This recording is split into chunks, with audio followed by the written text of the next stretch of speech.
Bien, bonjour à tous et merci. Vous êtes avec nous jusqu'à 14h11 environ. On a que des gens intéressants aujourd'hui. Monsieur Boyau, 5e adjoint au maire de Bastia, délégué de la culture du patrimoine et Meta Manioc du Festival de Bastia. Bonjour. Bonjour.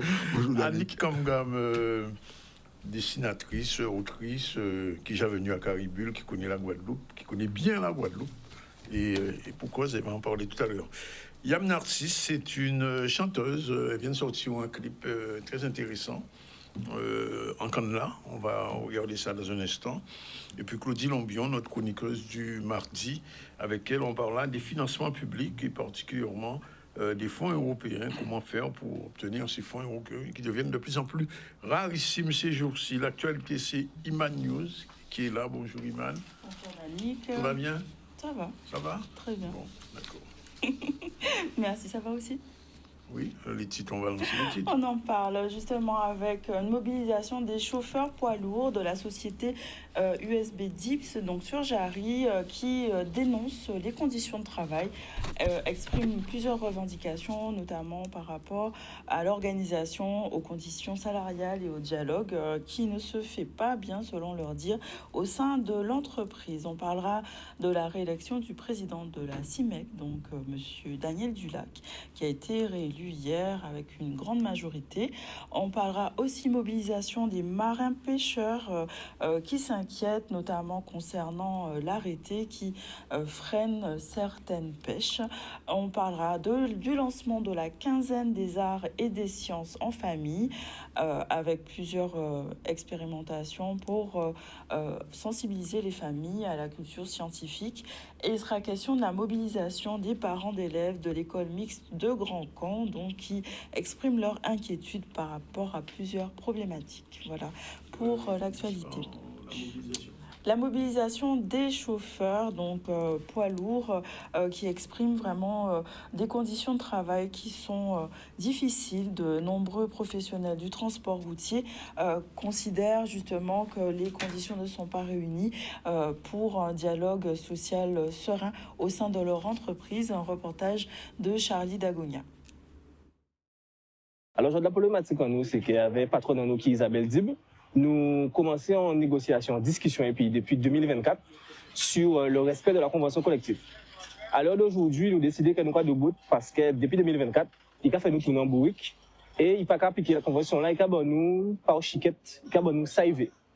À l'heure d'aujourd'hui, nous voulons qu'il ait appliqué l'intégralité de la convention collective, le NAO, négociation annuelle obligatoire chaque année, et qu'il a nous arriéré sur 3 ans. C'est ça nous commande déjà. Et puis, on avait évoqué des points, par exemple, la prime de salissure qui a fait partie de la convention là. Il dit nous, il a refusé la prime de salissure là, sous prétexte que nous pas en contact direct avec les déchets. Il me semble que nous, quand transporter des déchets, il faut bâcher ces véhicules là. D'autant plus, à un exemple aussi, indemnité de déplacement, il dit nous, il a nous 5 € par mois. 5 € par mois, indemnité de déplacement. Non. Là, nous, il y a à l'extrême. Et ça fait partie des raisons pour lesquelles nous doublons Jod là. Nous discutons avec longuement. Jod là nous discutait avec encore. Il a fait nous tourner en bourrique. Alors nous dit que tout le temps il pas ouvert à la conversation. Ça il a dit pas concret. Nous pas capable parler. Ça veut dire Jod là, c'est que faut respecter les droits des travailleurs parce que là nous quand venir travailler, nous avons des droits, nous avons en convention collective à respecter. Et moi en là pour ça en tant que délégué syndical pour faire respecter ça. Oui, c'est un mouvement qu'il va falloir suivre d'attention parce que si les chauffeurs de poids lourds sont en mouvement ou ne sont pas en mouvement du tout, ben, j'ai l'impression que ça va être compliqué pour les transports entre les deux communes. Bon, alors on va parler du Festival de Bastia, puis après on parle des enfants du pays. Alors, le Festival de Bastia, 2e édition, ça s'est bien passé globalement? Globalement, oui. Oui, on est satisfait. Il y a toujours à revoir. Oui. Tout ne peut pas être parfait, mais pour une 2e édition, oui, on est satisfait. Quand je pense à la réflexion d'il y a une dizaine d'années, oui. On en parlait d'Annick, et à la concrétisation depuis 2024 de ce festival, oui. Ben, on est dans le vrai. On peut se le dire, sans prétention aucune, que Bastia a son festival, oui. Qui touche un peu toutes les générations, parce que c'est assez large. On a voulu de quelque chose d'unique. Ça y est, on a brassé vraiment large. Et tout le territoire, avec le label Ville d'Arrêt du Soir, eh ben, a connu, comment dirais-je, une apothéose, je veux dire, le 5, c'était du 29 au 3 mai. Ouais. Là, on a vécu vraiment des temps très, très, très forts. On va en parler rapidement, si tu veux. Autant que je me souviens, le premier festival, c'était déjà en mai ou c'était en juin? C'était déjà en mai. C'était déjà en mai. Oui, début mai. On a voulu... c'est-à-dire qu'il faut bien se rappeler pourquoi. Ça nous a demandé aussi une grosse réflexion du choix de la période de ce festival. Oui. Il y a des festivals partout. Oui. Donc, venir avec un festival, on s'est dit attention aux dates. Il y a des festivals qui sont déjà bien en place. Trouvons une période qui ne gêne pas l'un par rapport à l'autre. Et donc, on s'est dit, fin avril, début mai, là, je peux le dire, pour 2028, parce que c'est une biennale. Oui. Ce sera donc du début mai, du 2 au 7 mai, par exemple. Ah, vous pensez déjà au prochain? Déjà, oui, on y est déjà. Ouais. On s'est déjà projeté, donc on peut le dire déjà d'emblée, début mai, à la fin de la semaine, première semaine du mois de mai. Oui. Alors, on va être bientôt 24e édition de Terre de Blues. J'étais l'autre jour à la conférence de presse de Terre de Blues et la présidente, Mme Metzol, disait que du point de vue économique, ça a apporté un souffle nouveau à l'île de Marie-Galante. Alors, est-ce que à Basse-Terre, on a cette perspective du point de vue de l'économie? Parce qu'on sait que l'économie, c'est la culture c'est de l'économie aussi. Donc, est-ce qu'on pense déjà à cet aspect-là? Absolument, c'est l'objectif, et je crois qu'en toute humilité, Terre de Blues, on prend exemple sur Terre de Blues, on connaît donc les débuts de Terre de Blues. J'ai la chance de connaître donc les fondateurs qui m'ont expliqué un peu comment ça s'est passé, et de voir aujourd'hui de Décimus et de Dédi et du compère qui m'ont raconté un peu, et puis aujourd'hui nous ne sommes partis en partant de ces exemples sur des bases assez élevées, et l'objectif étant justement que sur le plan économique, sur le plan culturel et même sportif, que ce festival puisse rapporter quelque chose donc à la ville et plus largement au sud de Basse-Terre. Il y a à voir, par exemple, sur les logements. Là, je profite de l'antenne pour lancer un appel donc à toutes celles et ceux qui veulent investir dans les logements, qui nous permettraient, nous, en ayant des artistes sur place, à bien ne pas avoir à voyager avec eux à l'autre bout de l'île pour les loger. On commence déjà à le faire, déjà à Basse-Terre. Cali, par exemple, a pu être logé à Basse-Terre, Jacques Darbeau, parce qu'il y a des gens qui ont investi dans les logements. C'est ce qu'il nous faudrait. Alors, oui, sur le plan économique, il faudrait que tout le monde se sente concerné, les commerçants, les forces vives, que les gens s'imprègnent. C'est nouveau. C'est vrai qu'on bouscule un peu les habitudes des Bastériens, parce qu'on n'a pas l'habitude d'avoir un tel mouvement. Oui. Et là, on se rend compte avec les gens qui nous font des retours que ça manquait. Et on est dans le vrai. On s'est dit que pourquoi ne pas continuer? Et puis maintenant, une fois que ce sera bien ancré dans la culture, dans les traditions, que les gens vont s'identifier véritablement à ce festival patrimoine en lumière, ça permet aussi aux gens de connaître mieux la ville de Basse-Terre, toute cette richesse patrimoniale. On rappelle que la ville de Basse-Terre, c'est la seule en Guadeloupe à avoir autant de sites. De sites, oui. Comment dirais-je, inscrits pour certains, remarquables pour d'autres, comme la chapelle Sainte-Thérèse. Enfin, bref, on a... La maison Coquille aussi. Absolument. Oui. Ça permet aux gens maintenant de connaître la maison Coquille, qui n'est plus un secret pour personne. Il y a le Jardin des Botaniques, il y a le Fort des Graisses, en partenariat avec le département. Enfin, bref, Basse-Terre est riche, et on en profite justement, à travers ce festival, de mieux faire connaître cette ville qui est extraordinaire. Alors, je pose quand même la question, je sais que c'est toujours difficile de répondre, mais quel a été le moment le plus intense pour ce festival? Oh là là, il y a eu plusieurs temps forts. Oui, je sais. Il y a eu la jeunesse, il y a eu le culinaire qui a été mis en avant avec Monsieur Allé, qui a mis en avant donc les ingrédients tels le gombo, le cacao. Enfin, bref, il y a eu évidemment le côté artistique, musical, Bitova au basse. Il y a eu Dolmen. Il y a eu le Big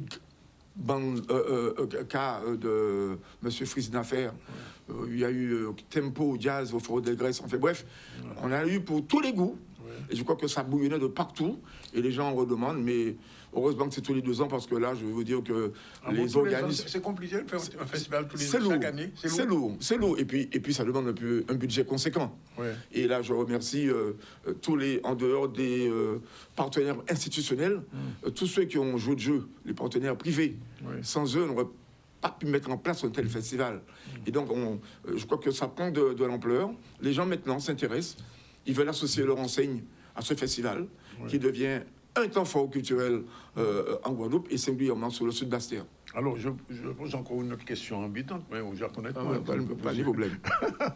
Avec l'archipel, est-ce qu'il y a une mutualisation ou bien chaque monde en côté? Non, au contraire, on a eu justement un partenariat, puisque je rappelle que le concert du Big Banca a eu lieu à l'archipel.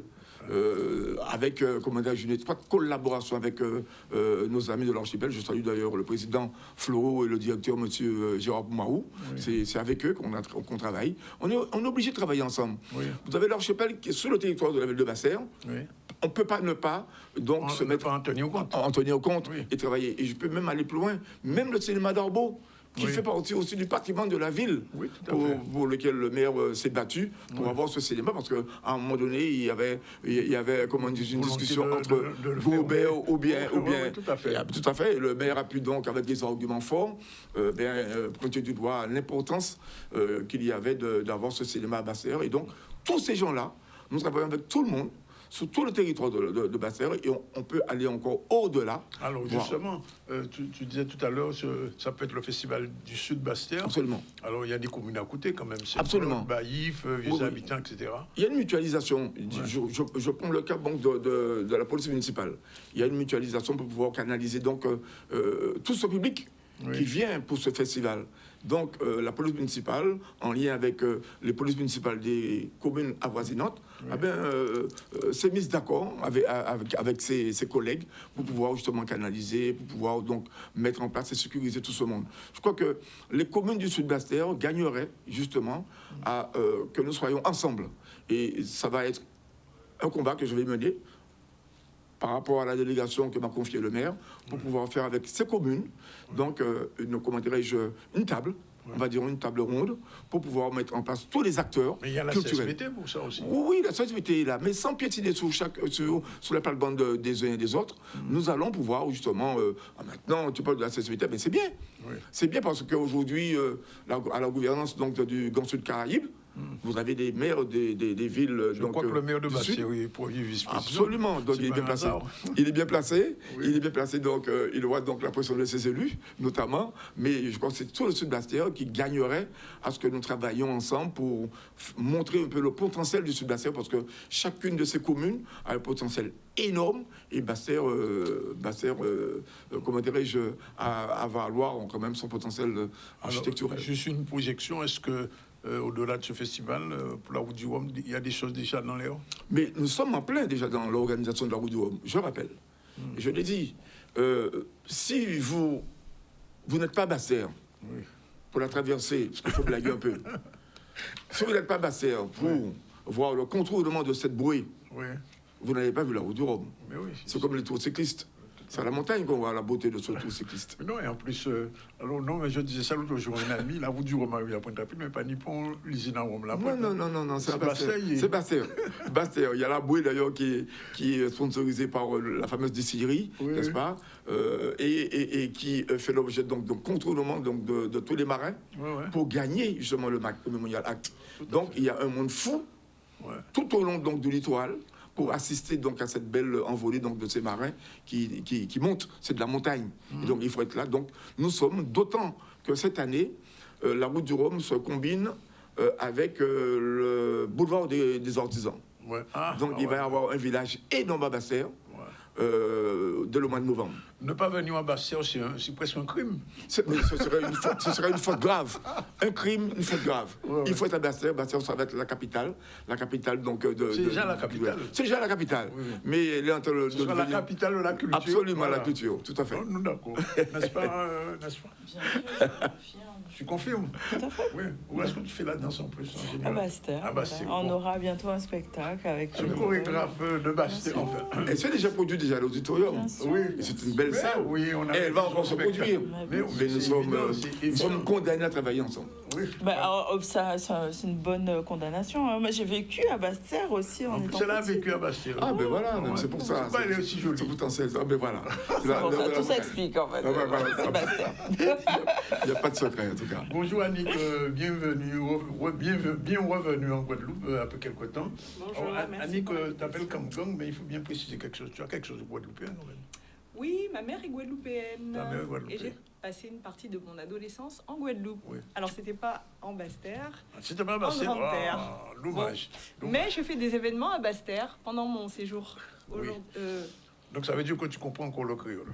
Bien sûr. Si on dit bien bonjour, on va comprendre ça en radio. Mais oui, en cas comprendre. On va comprendre. Bon. Alors, tu es ici depuis quelques jours, parce que tu es une autrice, tu fais de la BD, même plus que de la BD. C'est plus que de la BD, ça. Oh, Mais oui, c'est une œuvre. Oui.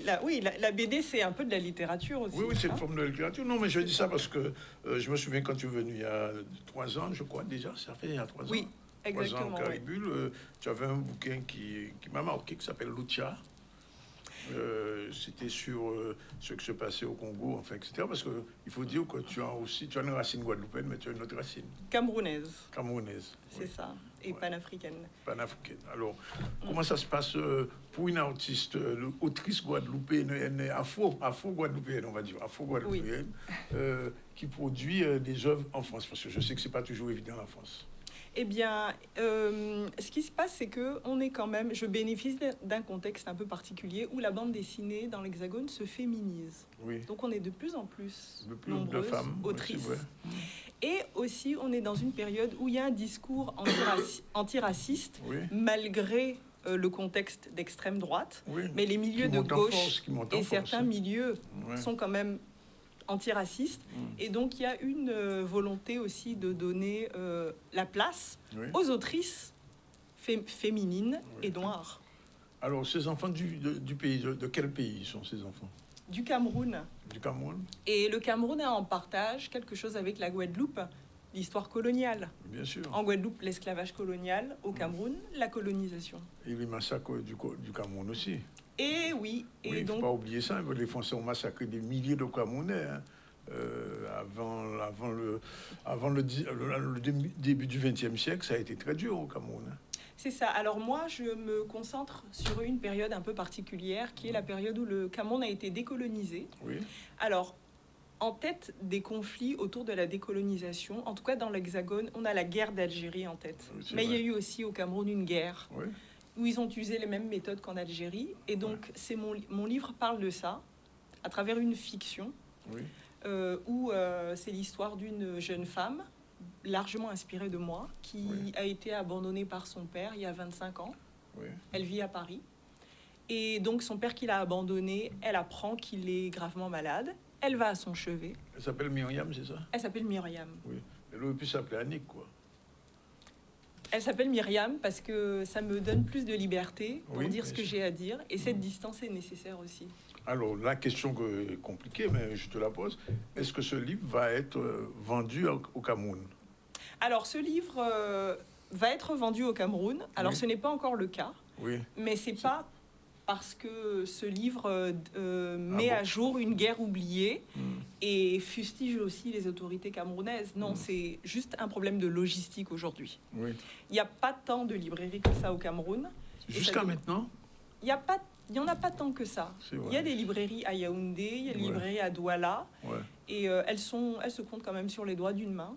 Ouais. Donc, il y a- Je suis passé à Yaoundé, j'ai vu hein, ce que c'était il y a quelques années.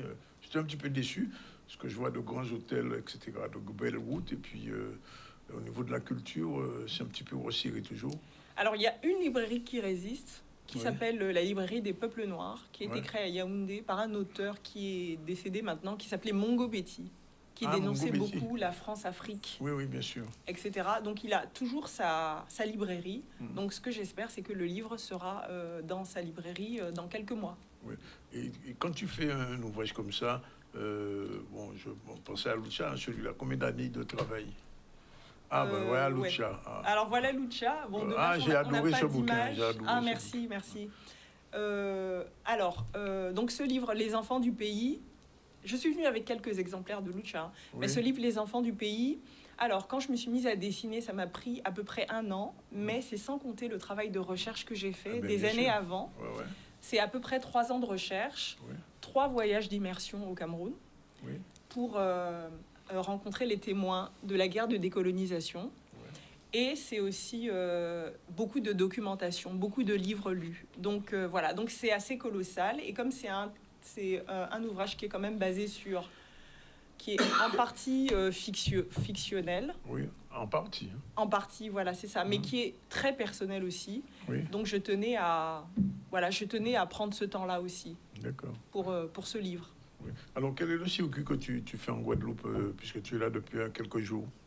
Oui, alors là, ce week-end, samedi, je donne rendez-vous aux personnes qui seraient intéressées donc de me découvrir en tant qu'autrice et découvrir mon livre à la médiathèque du Gosier. Oui, Voilà, on va faire une déambulation. Donc ça sera à partir de 10h.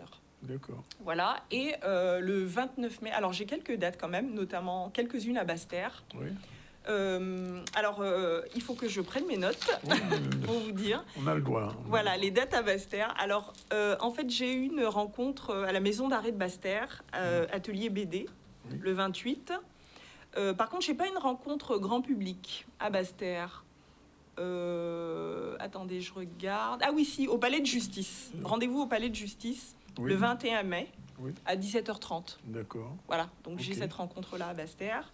Et surtout, retenez le 28 mai, à la Maison Passerelle à Pointe-à-Pitre, une table ronde avec Jessica Oublié, Oui. que vous connaissez. Tu connais Jessica, je suppose? Oui. Oui, oui. C'est ça. Je Et sais qu'elle Ludovic travaille sur un Clérima. ouvrage en ce moment. Elle est en train de travailler sur un livre en ce moment. C'est ça, Ouais. c'est ça. Donc, ce sera une rencontre le 29 mai à 17h, une table ronde à 18h30 avec donc Jessica et Ludovic Clérima, journaliste. D'accord. Voilà, on va parler de la BD comme support d'action citoyenne. D'accord. Ok. Voilà. Mais très important, là, si vous voulez, cette bande dessinée, Les enfants du pays, c'est une manière, si vous avez envie de découvrir un pan de l'histoire coloniale, que l'histoire coloniale franco-camerounaise, ce livre est une bonne entrée. Parce que j'ai utilisé les codes du thriller, Oui. du drame familial et du récit D'accord. historique pour raconter cette histoire. Donc, vous allez découvrir, Puis il faut le dire, tu es une autrice engagée. c'est ça, tout à fait. Oui. Oui. Mais comment ne pas être engagé dans la période dans laquelle on est, où C'est effectivement dans l'Hexagone, il y a la montée de l'extrême droite. Ouais. Voilà, donc il y a quand même des... Bon, ben, welcome. Oui, Et merci. On souhaite que tu sois un petit peu plus souvent dans ton pays. Eh bien, je suis aussi là parce que je Parce pense qu'il y aura à un projet. Non, je pose la question. Il y aura un Oui. jour les enfants du pays Guadeloupe. Alors, il y aura les enfants du pays Guadeloupe, mais d'une autre manière. Oui. Et je suis aussi ici là pour ça, pour m'imprégner de Oui. l'île et pour penser à des histoires. D'accord. Et par exemple, là, j'ai en tête mai 67. Je me dis qu'il y a des D'accord. choses à raconter autour de mai 67, mais rien n'est figé. Mais D'accord. voilà, Ok. Bon, ben, on est content de savoir qu'il y a des gens comme toi qui font avancer les choses en écrivant et en publiant des ouvrages. Et on va attendre avec impatience ta prochaine venue. Oui, avec grand plaisir. Ouais. Donc, rendez-vous.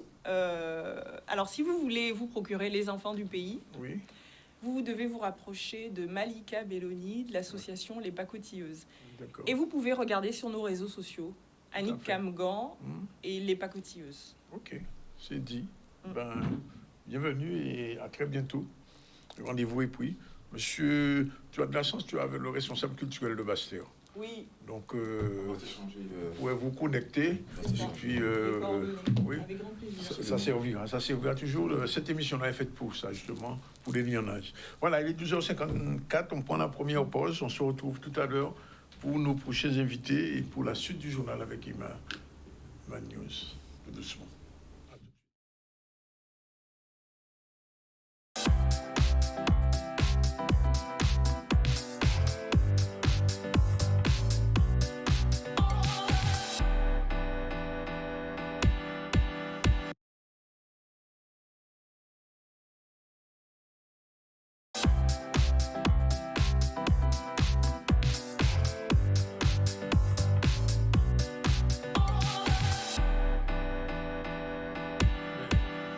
il est exactement 13h pile. Nous avons avec nous Yam Narcisse, bonjour. Bonjour, Danick. Il vient de sortir bonjour, un très beau clip en Bacanna, on va en parler tout à l'heure. Puis on va recevoir Claudie Lombio tout de suite après. Mais avant, on revient à l'actualité avec Iman News. Et je crois qu'il y a une élection, une mobilisation des marins-pêcheurs et une quinzaine des heures. Oui, on va déjà partir de l'élection du président de la CIMEC, donc syndicat mixte d'électricité de Guadeloupe, qui a procédé à l'élection de son nouveau président, donc dans un contexte où les enjeux énergétiques actuellement posent une place stratégique dans notre archipel et pas que. Et donc ce lundi, Daniel Dulac a été officiellement réélu à la présidence de ce syndicat avec une majorité de 56 voix. Donc nouvelle mandature avec un objectif clairement affiché pour suivre la modernisation du réseau électrique, améliorer la qualité du service et renforcer les infrastructures. On voit un reportage de Luciano Nebor qui nous parle de cette réélection. Vous savez qu'au sein de la dernière mandature, nous avons beaucoup travaillé sur tout ce qui était le réseau.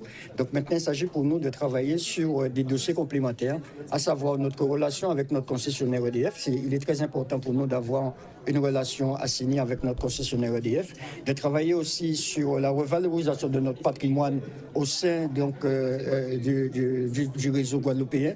Il s'agit aussi pour nous de nous projeter sur la production de l'énergie en Guadeloupe. Vous savez, sur les communes, la Guadeloupe est répartie de façon très inégale, puisque nous avons des endroits où le réseau est déficient. Donc, il s'agit pour nous, avec notre exploitant EDF, de faire en sorte qu'on puisse avancer dans ce dossier et oublier que les temps de coupure, c'est vrai qu'ils sont des temps de coupure moyens, ce sont de vraies difficultés, puisque nous travaillons dessus depuis 6 années et il s'agit pour nous de faire avancer ces dossiers-là et de pouvoir aboutir notamment dans le Nord Grande Terre et le Sud Basse Terre. Nous avons pas mal de projets en cours, déjà tisser le maillage des bornes d'énergie pour les recharges de véhicules électriques. Donc ça, c'est un premier pas. Nous avons aussi à mettre en avant aussi la sécurisation de notre réseau, puisque nous savons que nous sommes sur un territoire qui est issu donc de pas mal de soucis cycloniques, etc. Donc il s'agit pour nous de renforcer la sécurisation de ce réseau-là. Et je crois que cette année, sur ce budget, c'est près de 3 millions d'euros qui ont été mobilisés pour pouvoir permettre la sécurisation du réseau.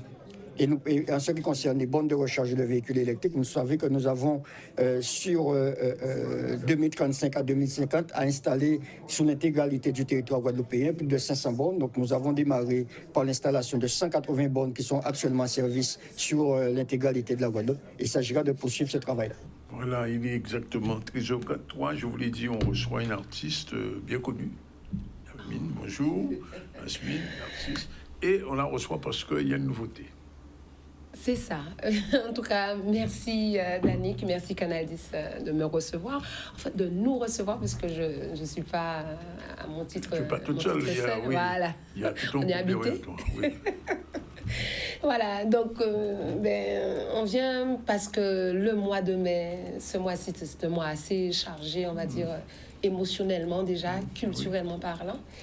Et là, j'ai eu de la chance, grâce de prendre le relais d'un merveilleux groupe qui existe depuis 2003, le groupe Koseïka, dont Dominique qui continue à œuvrer, effectivement, dont je fais partie depuis un moment. Et donc déjà pour ça, je remercie énormément Dominique Florentine, le concepteur.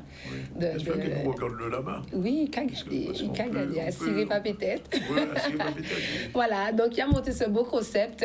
Et donc moi, qui musicienne aussi depuis l'enfance, et donc je compose et j'ai proposé une composition, puisque je tiens à cœur quand même, j'ai à cœur de parler de nos ancêtres, de tout ce qu'on a vécu, de qui nous sommes. Voilà, j'ai apporté ma contribution du coup sur un titre qu'on intitule Encanla, un titre qui a été inspiré aussi avec un partenaire du coup qu'on a, c'est Monsieur Roland Jason du restaurant Encanla qu'on salue, d'accord. Et donc ces deux rencontres ont permis entre Koseïka, Encanla, voilà, ça a permis d'émerger sur ce titre-là. que je partage. Ce n'est qu'un début pour une longue série parce que je compose. Il y a autre chose derrière. Mais bien sûr. Oui. Nous péquons étant aussi bon chemin. On pas dit ça. Voilà. Donc voilà. Donc j'ai proposé une couleur aussi particulière par rapport à tout ce que Kozeïka a l'habitude aussi de proposer. D'ailleurs, vous voyez, dans très peu de temps, on a aussi notre branche Kozeïka Paname qui a sorti un merveilleux titre. On est passé d'ailleurs chez vous aussi pour en parler. Donc il y a 2 Kozeïka pour le prix de... Oui, pour le moment. Oui. Parce qu'on travaille pour agrandir la chose. On est devenu Kozeïka International. Oui. Et donc, voilà, c'est parti pour s'ouvrir sur le monde. Donc voilà, Ankanda, c'est un titre d'ailleurs que tout le monde pourra voir sur toutes les plateformes. Les gens nous suivant, que ce soit Kozeïka ou en me suivant à titre personnel aussi, Yam Narcisse, ils pourront découvrir, aller voir. L'idée, c'est venir en avec nous à l'entour à cette en nous. En nous songer aussi, gens, ils prennent peine et misère, ils prennent souffrance aussi en là. Faut pas nous oublier ça, parce que c'est souhait à eux, plaisir à eux, souffrance à eux qui permettent qu'elle nous l'a jeudi là. Donc voilà, l'ensemble des filles on va dire la nouvelle équipe de Kozeïka Guadeloupe, que je salue d'ailleurs, toutes les filles. Est-ce qu'on peut Kozeïka un séjour sur scène? Et comment? Là, on a un trimestre assez chargé. Voilà, pendant tout le mois de mai. D'ailleurs, rendez-vous ce jeudi pour l'anniversaire d'Ankanda. À Pyrénées-aux-Abîmes. Donc, on y sera, tout comme William Flessel, tout comme Jacques Darbo, tout comme 440. Voilà, il y aura tout plein d'artistes qui seront là pour marquer le coup, pour l'anniversaire d'Ankanda. C'est quand c'est jeudi prochain? C'est jeudi qui vient, jeudi 14 mai. Ce jeudi-là. Voilà, ce jeudi-là, après-demain. Voilà, ce jeudi-là. Donc, nous racontons ici tout le monde, quand vous venez, on est passé un bel moment avec nous.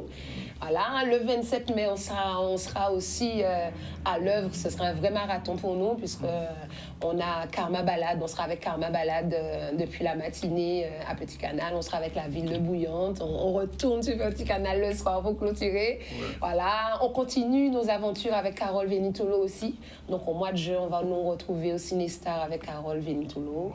On accompagne aussi un nouveau club, un nouveau groupe qui a d'ailleurs gagné le concours de voix libérée récemment, le groupe de Camo Djaka. Voilà, on sera avec eux aussi à Robert Loison au mois de juin.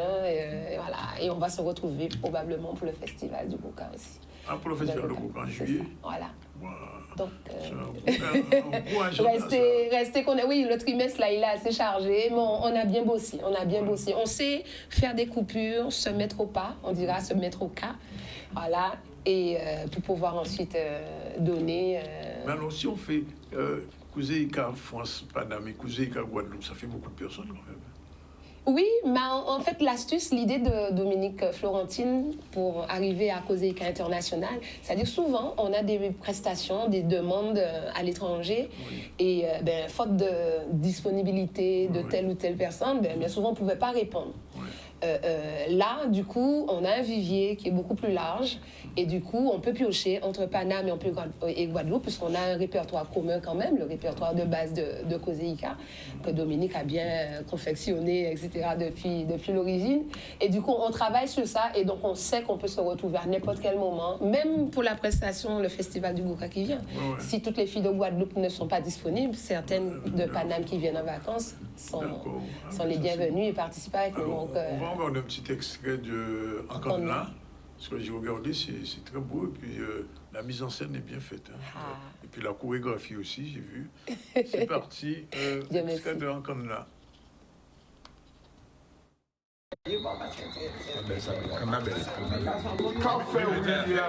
Moi-même aussi, dans un moment. Ça, j'ai oublié. Là aussi. J'ai gardé toute l'exposition. Il va bien venir ici. Eh bien, gardez.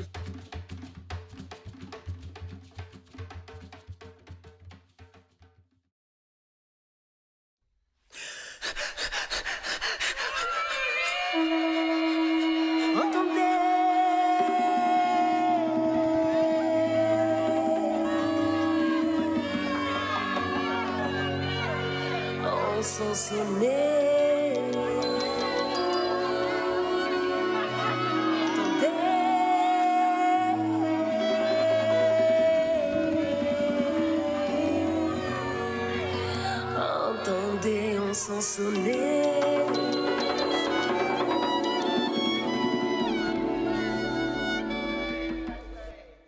C'est la nac chapée, c'est la nac cachée. Yo veille la vie.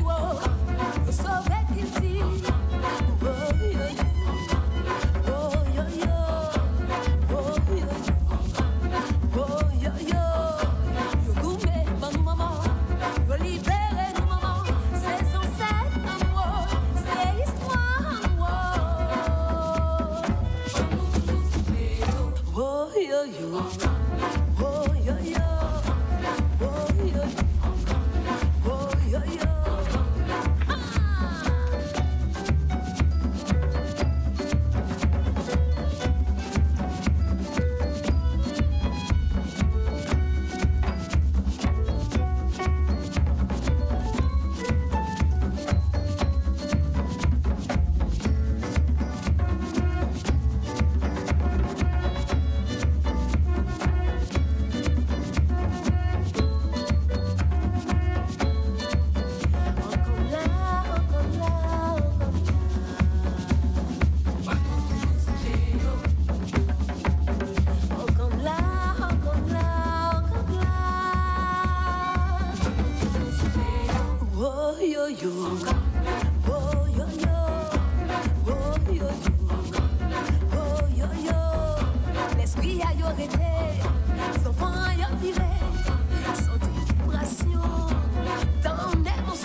Ça. Merci. Encore là qui c'est en côté quand même assez chargé, hein? Oui. Voilà, parce qu'il y a des cas pesés quand il y balance là. Donc voilà, c'est un lieu vraiment assez inspirant. Merci Canal 10, merci ZCL, puisque vous êtes les premiers du coup à partager ce travail. Ça me touche beaucoup. Je sais que ça touche aussi énormément les filles pour ce partage-là. Ouais. Et que tout le monde, voilà, que nous puissions dire haut et fort. Prochain qui a venu nous a parlé de mai 67, de ça, tout le monde n'a pas dit tout. C'est vrai? Oui. Oui, elle avait plaisir. Ah non, mais volontiers, là où Paris, on vient avec des trois causés carriole. Et nous sommes bien contents de vous. Oui. Et nous, l'obité a dit, nous, ni histoire en nous, que vos enfants, nous, habitiés, connaître, voilà, connaître où là nous sortis pour nous savoir où là nous gagnons. Bravo, merci en tout cas, Yam. Merci à vous. Pas la guerre, comme on dit. Voilà, nous avons dit à jeudi, du coup, encore là. Voilà, bien merci. Ok. 13h14, je reviens là-dessus. Oui, et donc on va parler de la mobilisation des marins-pêcheurs à Pointe-à-Pitre. La colère continue de monter chez les professionnels de la mer. Nouvelle mobilisation qui a eu lieu ce lundi, donc hier, à l'appel de l'intersyndicale qui s'oppose à l'arrêté préfectoral qui encadre l'exercice de la profession. Les manifestants dénoncent l'accumulation de difficultés qui fragilisent leur activité depuis plusieurs années. On voit un reportage de Lucien Nebor. Pourquoi nous l'avons là aujourd'hui? Parce que nous avons demandé au président là de recevoir nous pour dire nous les raisons qui a fait aujourd'hui que nous ne pouvons pas travailler. Parce que nous avons dit qu'il y a arrêté la stratégie, qu'il y a un gros problème. Et jeudi jour, à partir du 1er mai par exemple, nous ne pouvons pas pêcher langouste. Ah ben monsieur vient avec équipage, il vient avec équipage dans le sens de limiter nos coûts. Alors c'est dommage parce que nous sommes des compatriotes, nous sommes des camarades, nous travaillons dans le même canot là, même la mer là. Pour ne pas venir exprimer au devant en partie des pêcheurs qui ne sont pas d'accord avec ça qu'on a fait. D'autant plus, ceux qui accompagnent là, ils ont frappé ça qui a dit qu'ils ne sont pas d'accord. Mais nous sommes les chefs d'entreprise. Nous libres qui disent que nous sommes d'accord, nous ne sommes pas d'accord. Encore une fois, je vous dis les gars, il faut qu'on s'y mette. Il ne faut pas qu'il y ait dans les supermarchés, qu'il y ait des langoustes qui rentrent. Parce que nous, on n'en pense pas, donc il ne faut pas qu'il y ait des langoustes qui entrent dans le supermarché. Je suis contre ça. Ça, c'est favoriser l'importation, encore une fois, hein, au titre des gros. Nous sommes qui, nous? Les petits pêcheurs.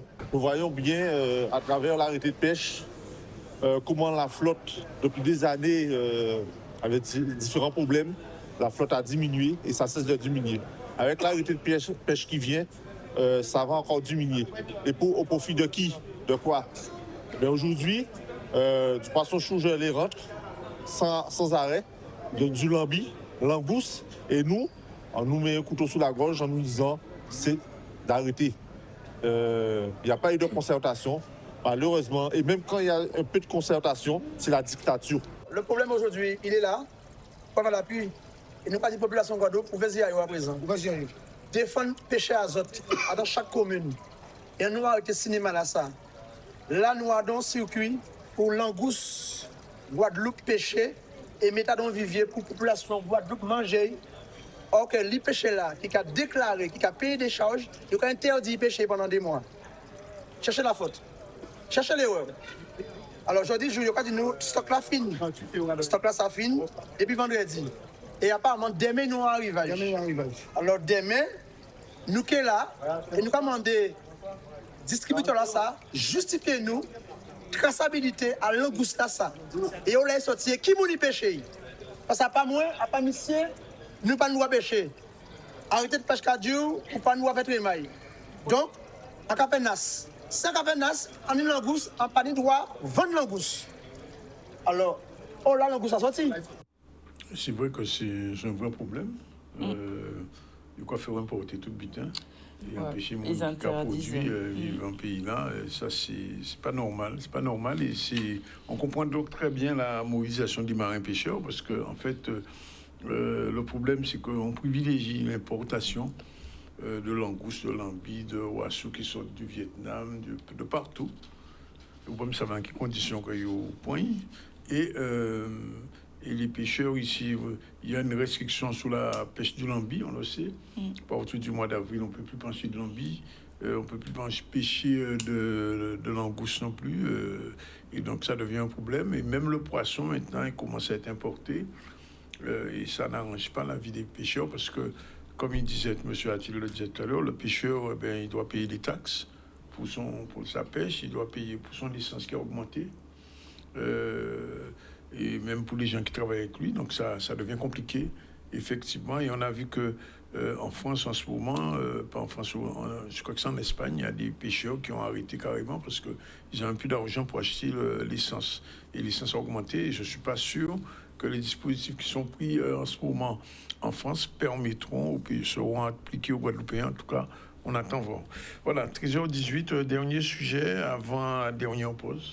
Oui, on va parler quinzaine des arts et des sciences en famille, donc créer des passerelles entre les cultures, les découvertes scientifiques et la transmission, c'est l'objectif de cette quinzaine qui a été lancée avec l'objectif et l'ambition essentielle de rendre accessibles les savoirs à un plus grand nombre à travers des ateliers, des animations et des rencontres. On voit un reportage de Loïs Laine qui nous parle de cette initiative. On a la chance d'avoir parmi nous Étienne Klein, je pense qu'il n'a pas trop besoin d'être présenté. C'est un ami physicien et philosophe et qui donc traitera des l'angle entre la science, la philosophie et la société. Et je pense que c'est quelque chose d'important pour montrer qu'il n'y a pas de séparation entre les disciplines. On peut faire de l'excellente physique et parler de philosophie et des problèmes sociétaux en même temps. J'ai été invité par le recteur, qui s'appelle Gabriele Fioni, qui a été mon patron dans le passé au CEA, et qui m'a invité à parler aux élèves des lycées, aux élèves des classes préparatoires. Et j'ai essayé de leur parler du métier d'ingénieur, de ce qu'on peut faire dans le monde, le monde dans lequel on vit, en utilisant les lois physiques et les lois de l'univers. Et donc j'ai présenté le métier d'ingénieur comme une sorte de médiation entre le monde et l'univers. Il s'agit de faire des objets artificiels et naturels. Artificiels parce qu'ils n'existent pas spontanément dans le monde, et naturels parce qu'ils utilisent les lois de la physique et ne les violent pas, sinon ils ne marcheraient pas. La science, première chose, c'est hyper importante parce que nous devons de plus en plus nous rappeler quelle est la méthode scientifique. La méthode scientifique est tout simplement d'émettre des hypothèses et se confronter avec la réalité, se confronter avec les pairs, c'est-à-dire les confrères qui font de la science, et voir si nos opinions et nos théories sont vraies et sont fondées. C'est quelque chose que, de nos jours, on l'oublie beaucoup. Beaucoup de gens parlent de « Ah, j'ai la conviction, l'intime conviction ». Oui, on peut être convaincu de tout ce qu'on veut, mais il faut avoir l'humilité de confronter sa propre pensée, ses propres convictions avec la réalité. Moi, je dirais que la science, en tout cas la physique, c'est une façon d'aller se faire voir ailleurs. En posant des questions du type, qu'est-ce qui se passerait si j'étais dans le vide? Qu'est-ce qui se passerait si j'étais au bord d'un trou noir? Qu'est-ce qui se passerait si j'étais à cheval sur un rayon lumineux? Voilà, c'est en posant des questions un peu exotiques qu'on interroge le monde dans lequel on est avec une pensée critique qui permet de découvrir les lois physiques. Oui, je suis dans mon élément. Je ne vous cache pas qu'Étienne et aussi Alain Bécoulet, que maintenant il est le responsable du plus grand projet sur Terre, scientifique, et la construction du réacteur ITER, sont des anciens collaborateurs, des anciens collègues que j'ai eu la chance de fréquenter et travailler avec eux. Ouais, bienvenue pour M. Fioni. En tout cas, c'est un recteur, bon, normalement il parle français. Il est 13h26, on prend la dernière pause et on attend l'arrivée de Claudie Longuien, avec qui on va parler. C'est une émission un peu spéciale puisque c'est le mois de l'Europe qui débute. Et cette émission, eh bien, elle est particulière. Claudie va nous expliquer ça dans un instant, tout de suite.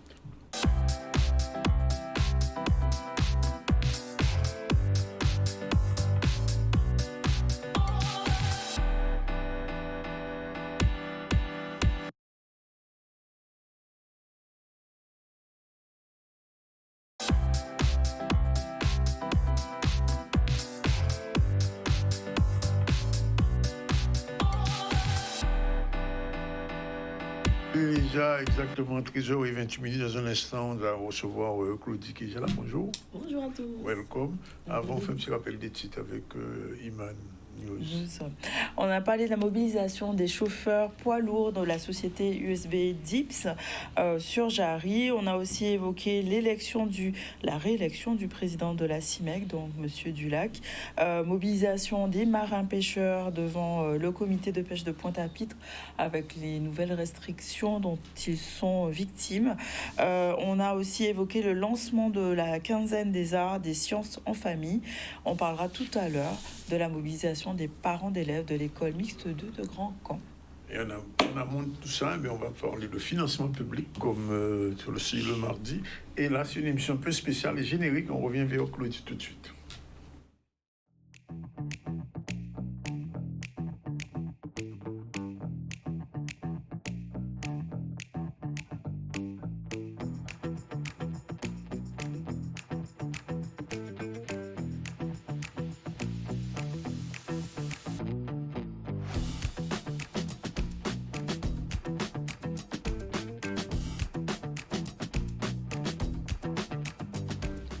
Bonjour.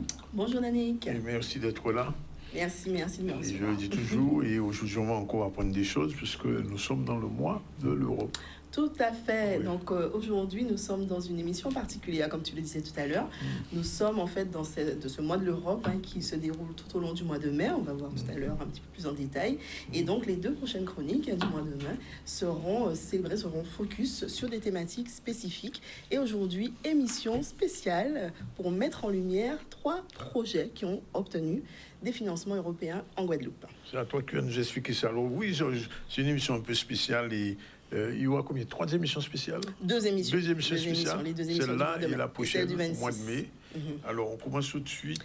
Oui, tout à fait. Mais on va commencer tout de suite par expliquer ce qu'est ce joli mois de mai avec la première infographie. Le joli mois de l'Europe a pour objectif de mettre à l'honneur sur l'ensemble des territoires européens. On voit la cartographie et j'ai choisi cette carte parce qu'elle met en lumière les RUP, donc les régions ultra-périphériques d'Europe dont nous faisons partie.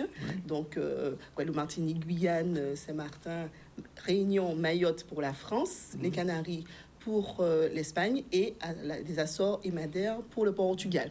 Et donc toutes ces régions, l'ensemble des territoires européens, mettent en lumière des actions qui seront des villages, des débats, des concerts. Et donc cette chronique a été labellisée dans le cadre de l'agenda de l'Europe en Guadeloupe. Je les remercie d'ailleurs. Et alors, on parle d'Europe et d'agenda, on parle aussi de fonds. Tout à fait, tout à fait. Quand on parle de financement européen sur notre territoire, un petit rappel des chroniques précédentes, ça veut dire qu'aujourd'hui, sur le territoire de Guadeloupe, on fait le focus sur la Guadeloupe, on a plus d'1 milliard d'euros de fonds européens qui sont mobilisés sur la période 21-27, qui vont financer quoi? De l'innovation au travers du FEDER pour les entreprises, le FEADER qui va soutenir le développement rural, on a le FSE+, qui va assurer la promotion des actions pour la formation et l'emploi, ou encore le FEAMPA pour la pêche et l'aquaculture. Et on fera un zoom sur le programme de coopération régionale caribéenne avec un des projets qu'on mettra à l'honneur tout à l'heure. Et pour autant, beaucoup de Guadeloupéens ne voient pas forcément l'impact de ces projets, à part les panneaux qui, tout au long des routes, qui permettent de bien visualiser l'impact de l'Europe. C'est une obligation réglementaire de communiquer sur la contribution de l'Europe dans les projets, mais on va voir lors de cette émission de manière extrêmement concrète comment des projets permettent d'être impactants et impactés par ces financements. Alors, juste pour que tout le monde sache un petit peu et se mette un peu en mise en bouche, on va dire cela comme ça, de ce qu'est ce Joli Mois d'Europe, on va lancer une première vidéo, un petit teaser qui a été réalisé du coup pour valoriser le Mois de l'Europe en France.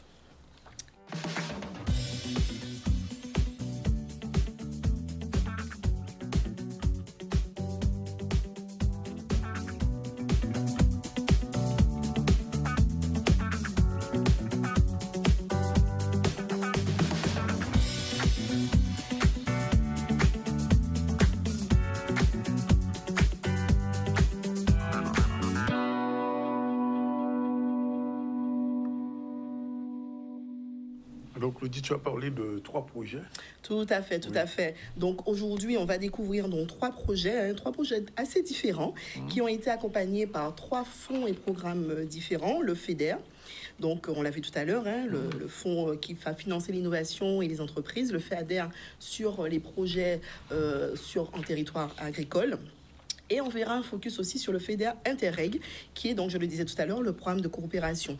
Mais ces projets portent une même réalité. Ce sont des projets qui existent aujourd'hui parce qu'ils ont été structurés, financés et sécurisés au travers de cette mobilisation des financements européens. Alors, on va tout d'abord débuter par un premier exemple, qui est un projet très innovant, qui va illustrer parfaitement comment les fonds européens peuvent accompagner la modernisation du commerce et l'innovation technologique. Donc, on va découvrir le projet de Si by Katia.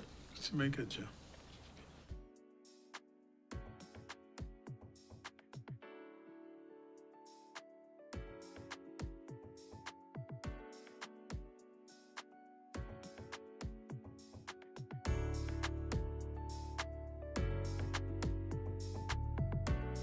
C'est un distributeur automatique de lunettes et de produits optiques. Donc, par exemple, pour faire un essayage, vous avez le scan. Donc, vous scannez avec votre téléphone et à partir de là, vous allez pouvoir faire l'essayage virtuel. Ça m'a permis de réaliser un rêve et de le faire passer en réalité à un projet, mais voilà, qui aujourd'hui est en place. Alors aujourd'hui, il y a 2 automates de placés, donc un ici à Bas-du-Fort, un à Desmarais, et le 3e sera à Basse-Terre ou peut-être aux Saintes. En fait, grâce à ce soutien, les banques ont pris mon projet en fait au sérieux. Alors je voudrais remercier l'aide européenne parce que en fait, il permet en fait aux petites entreprises de pouvoir participer à l'économie de la Guadeloupe. Merci. très visuel. Tout à fait. Donc, véritablement, c'est un projet qui démontre que l'innovation, c'est une chose. Hein. Pour la petite histoire, ce projet, la dirigeante, Katia van der Rentergam, avait été finaliste et lauréate du concours BioBoss, qui avait donc souligné son caractère innovant et elle avait participé à la finale parisienne.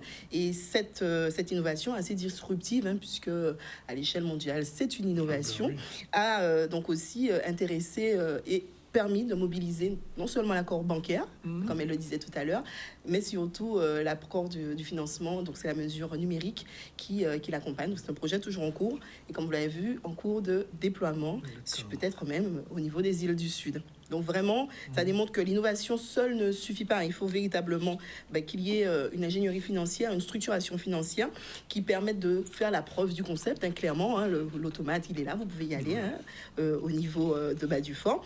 Et il faut aussi qu'il puisse y avoir un accompagnement stratégique qui permette à ces projets de voir le jour. Oui. Donc on va lancer tout de suite un deuxième projet complètement différent. Mais là, vous allez voir avec un très fort impact humain. On va donc découvrir la vidéo de l'association Agile.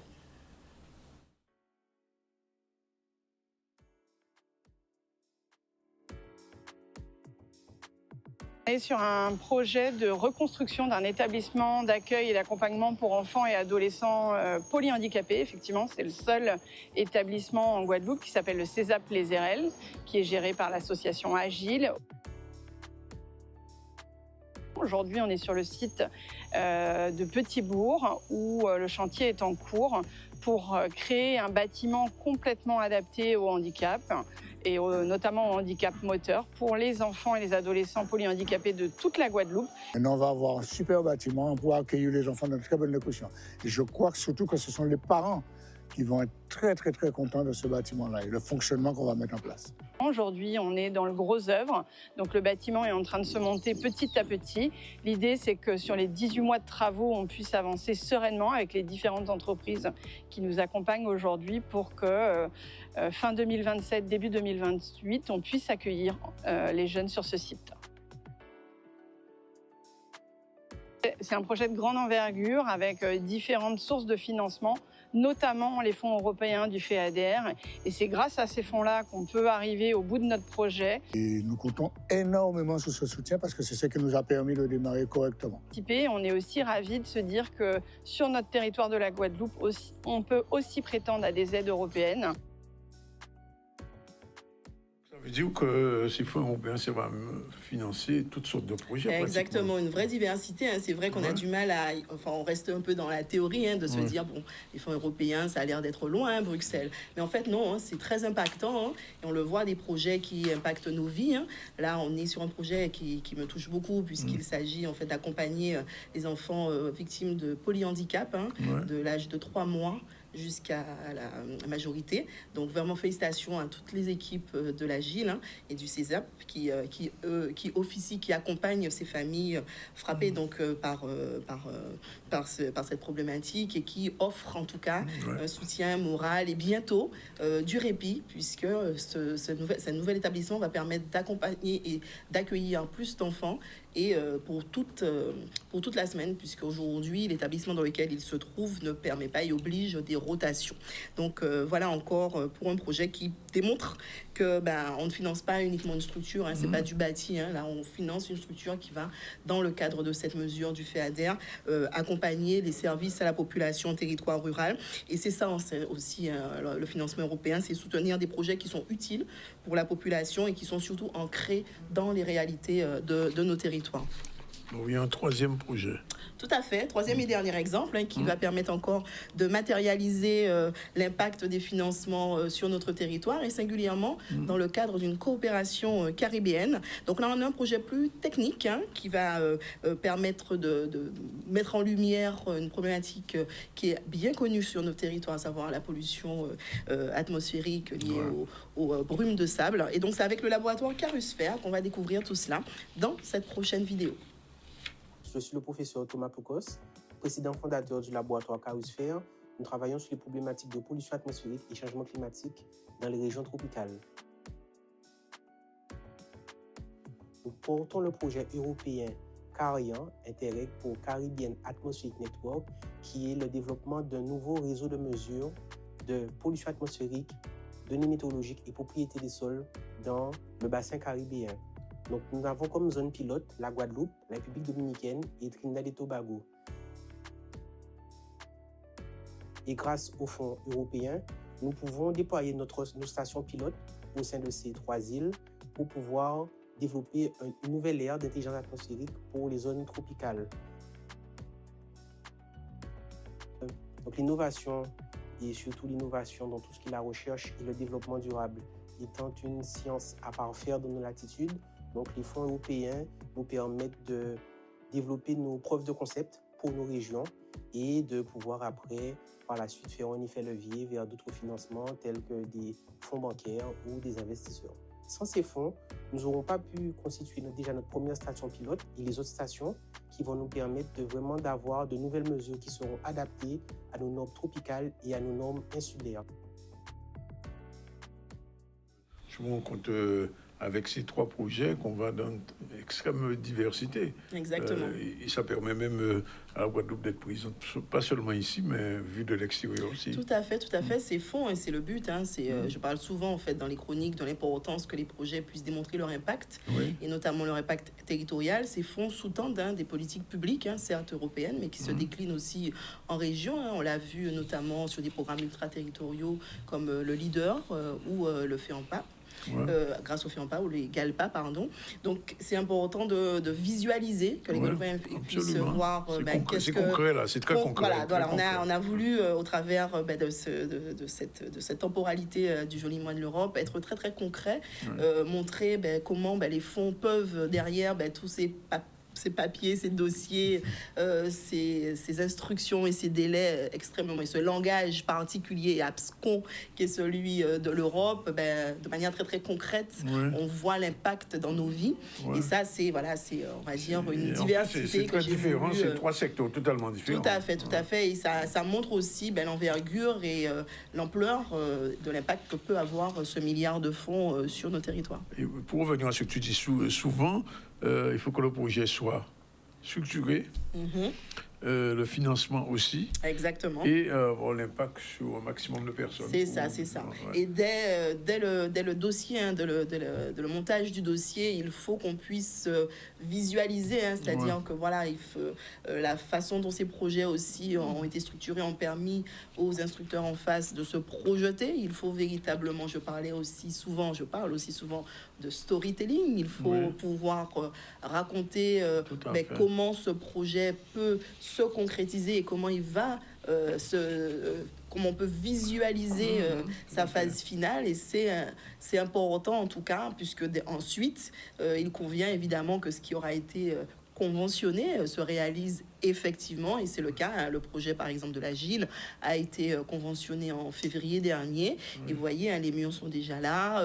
On est sur une inauguration prévue courant 2027. Donc, on est sur des familles et des enfants qui vont être soulagés très, très rapidement. Le déploiement bientôt des bornes et un travail d'excellence que le professeur Plocost nous a présenté. Donc, ces stations vont permettre aussi de modéliser, de concaténer des données qui pourront être utilisées un peu comme le Hurricane Center pour les cyclones.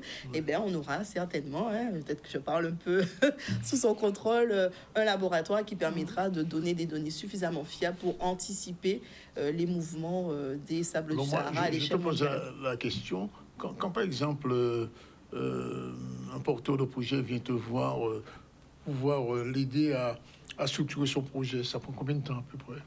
Ça dépend de la complétude du projet. Ça dépend de... Nous, on intervient véritablement au niveau du coup, de l'introduction du projet au travers du labyrinthe européen. Mais il convient que ce projet soit mature. Je prends l'exemple, par exemple, du projet Agile. Il fallait effectivement que les dépôts de permis soient faits, qu'il y ait une finalisation complète en termes d'élaboration et de mise en place des marchés pour sélectionner les entreprises. Donc voilà, on était véritablement dans un quasiment go pour permettre ensuite à l'instruction de se faire rapidement et faciliter, ce qui a été possible effectivement en à peine quelques mois.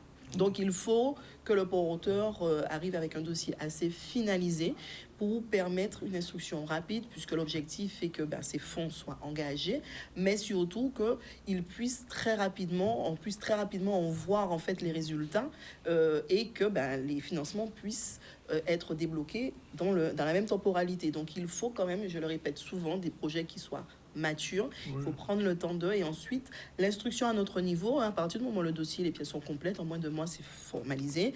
Et un dossier complet, un dossier totalement bien ficelé, c'est une instruction à notre niveau facilité et surtout une concrétisation de l'obtention rapide du fameux sésame de la Convention. C'est tout l'intérêt de l'agro-deal.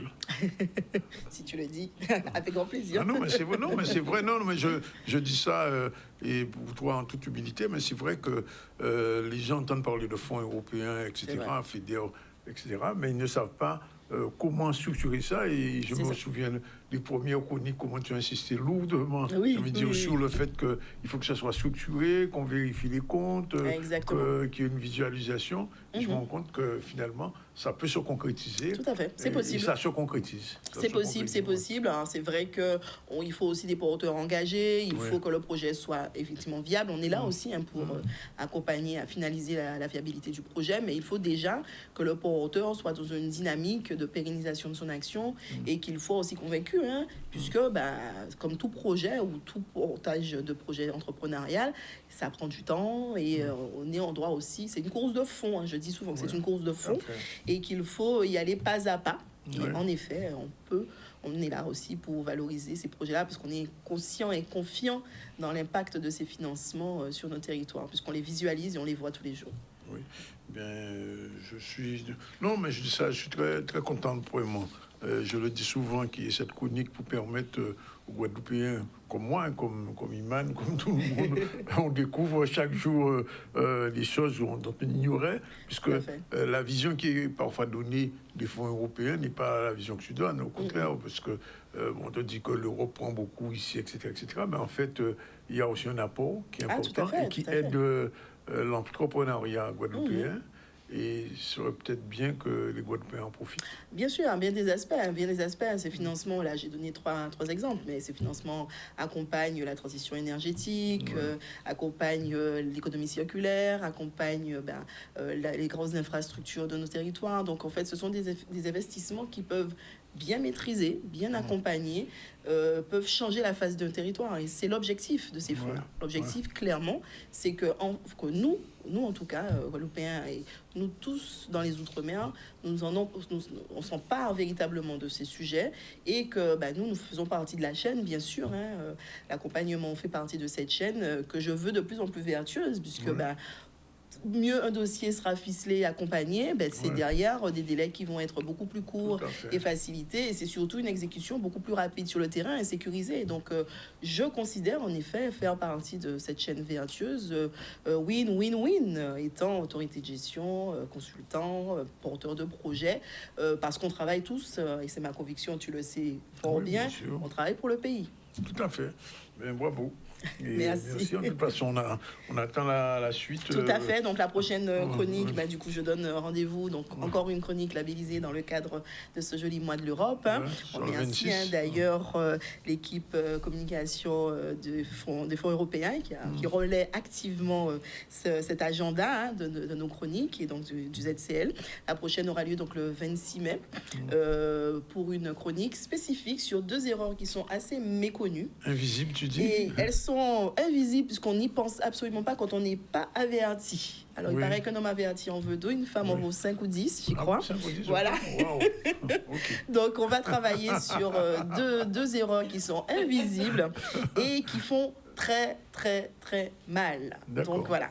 On va découvrir tout cela. Le rendez-vous est pris.